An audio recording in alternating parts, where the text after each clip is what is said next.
High, কেমন আছো তোমরা সবাই? আজকে আমি রেডি হয়ে বেরিয়ে গেছিলাম বড় মার কাছে পুজো দেখতে যাবো বলে। নৈহাটিতে নেমে দেখি রাস্তাঘাট কিন্তু পুরো ফাঁকা। আর এইভাবেই মন্দিরের সামনে এসে দেখি একটা বিশাল বড় লাইন আমাদের জন্য অপেক্ষা করছে। আবার কি দাঁড়িয়ে গেলাম লাইন এগোতে এগোতে পাশে অনেক দোকানপাট ছিল, সেই দোকানগুলোই একটু দেখছিলাম, যেখানে অনেক ঠাকুরের ছবি রয়েছে। আর এই পার্টিকুলার দোকানটা থেকে কিন্তু আমি ডালা কিনেছিলাম।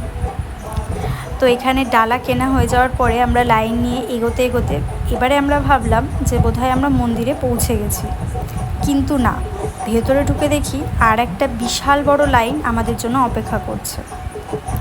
তারপরে ওই যে বড় মার দর্শন পেলাম। তারপরে আর কোনো রকমভাবে ভিডিও ক্যামেরা অ্যালাউ ছিল না বলে আর ভিডিও করতে পারিনি। পুজো দিয়ে বেরিয়ে কচুরি আর ঘুগনি কিনে সোজা বাড়ি। আজকের মতন ভিডিওটা এইটুকুই। দেখা হচ্ছে পরবর্তী একটা ভিডিওতে। ততক্ষণ